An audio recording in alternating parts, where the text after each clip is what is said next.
He stumbled upon a side of Sarah that he shouldn't have seen. A confused Ichimura begins sweating bullets, his mind in disbelief, seeing Sarah singing and dancing to idol songs. "Why are you here?" she asks in a panic, red-faced and embarrassed. He explains that he followed her when she was sneaking around earlier. But didn't he go home? Well, he forgot his gym uniform. And what happened to the censor? He avoided it. Avoided it? She asks in disbelief. "So you saw everything?" she asks with her fist clenched in anger. "I'll kill you." A worried Ichimura approaches her, concerned. "What is with you?" she asks, about to burst like a volcano. That time, and that time. Why couldn't she feel his presence?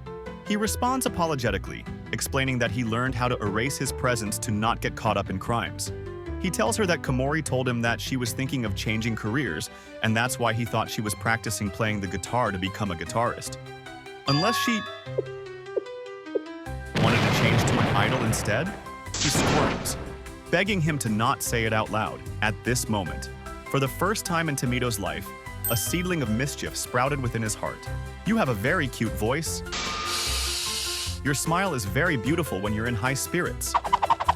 Especially when you were like sparkling, shining, shooting star." Sarah lays defeated on the floor, seeking the sweet mercy of death while Ichimura delights in this newfound feeling of accomplishment. Ichimura continues, finding it amazing that she's changing from a hitman to an idol. She tells him that she really hates her job. Her household is a family of assassins. She was brought up as a hitman ever since she was able to speak, trained to kill, starting from the tiniest creature to man, the apex predator. Gifted weapons on Christmas when she asked Santa for dolls, hardening her from her mind to her gut, training her to be the perfect assassin. Little Sarah didn't want to be an assassin, but she didn't have a choice. Then one day, her happy-go-lucky childhood friend invited her to an idol concert. Idols. Okay. They're dazzling, cute, they look like they were having fun. So there were jobs like this too. How nice. She wants to be an idol too. That was the reason why she started doing this. How was it? How was her training? Did she look ridiculous? It doesn't suit her, right? He thinks about it for a while, and then confesses that he thought it was really good, surprising her. She's left red-faced and sweating, not believing the nonsense he's spouting. But he insists. She really surprised him. He couldn't look away.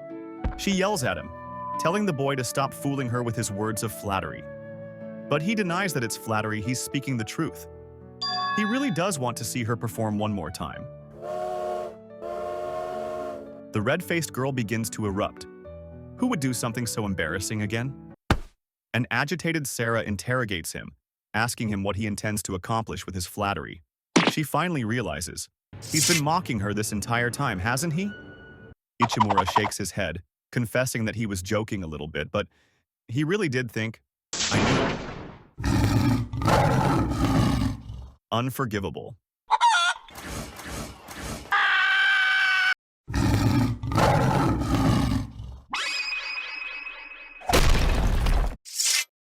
Her singing and dancing must have been very funny.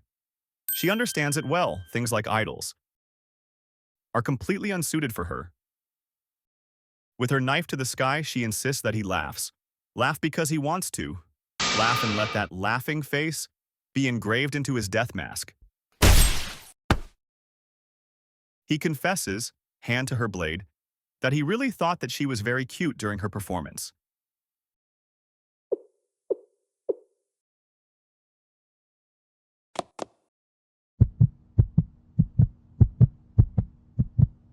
Interrupting the sudden silence, he asks her what was wrong, and she responds that it was nothing, taking a step back defensively. She turns around and begins walking away, telling him that she's going to head home, and if he values his life, he better keep his mouth shut. He falls down back to the ground, saved again. She walks home, her mind wandering. Ichimura Tomido. He knows nothing about her, be it her job as a hitman or an idol, and yet, he said she was cute? She'll definitely kill him. At that time, Hinako's life stalker life force has replenished. A new day starts as Ichimura heads off to school, noting that the mornings are starting to get warmer. As he nears the school gates, he spots two familiar faces. He overhears the Hira sisters arguing, blaming each other for their tardiness.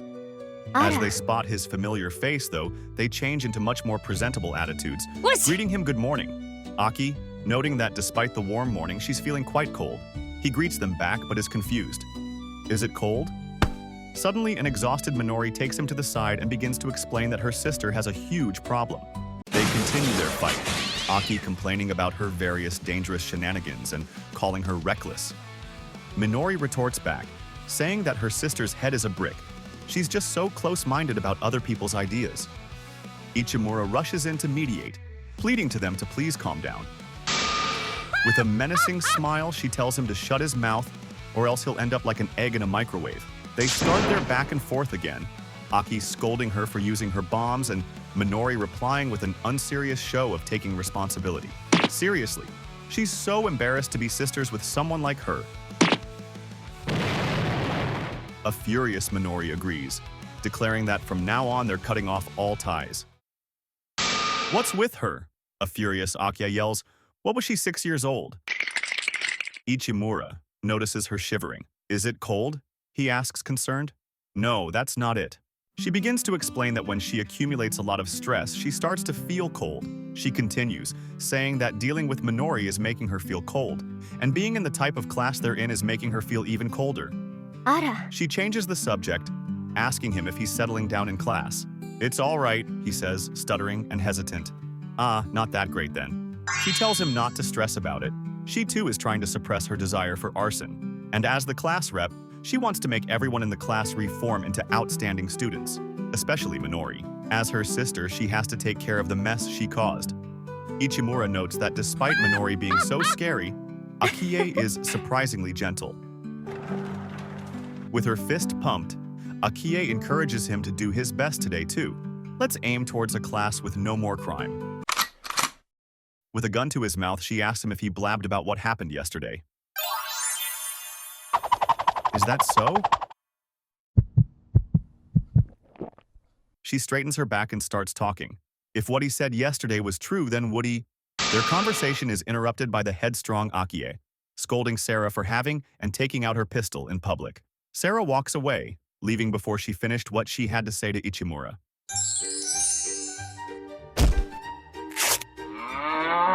Immediately, Aki starts telling Momoka to stop. Stripping yourself and others is not allowed. She scolds Sasakawa for playing games in his laptop in school. Then she turns to Hinako that's rummaging through the bin for Ichimura's garbage. Then to Guda, telling him to stop it with that face. A concerned Ichimura once again asks if she's okay. She dismisses his worries, telling him that this is the norm.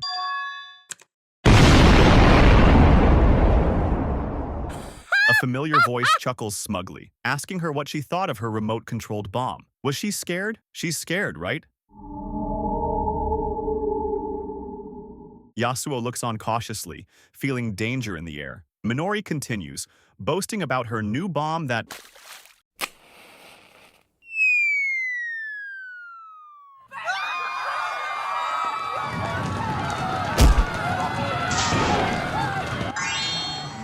so warm. The concerned Tomido calls out her name, but it's no use. She's completely in fire mode. Fire mode? He asks.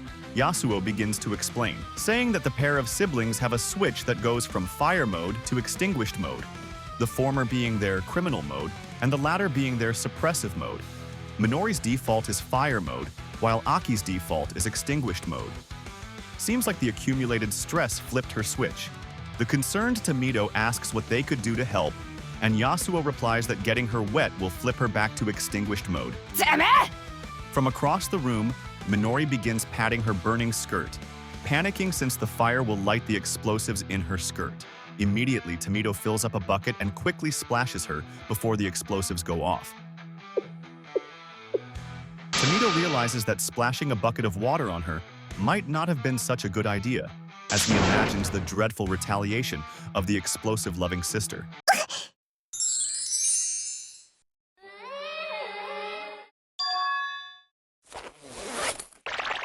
He steps back, horrified.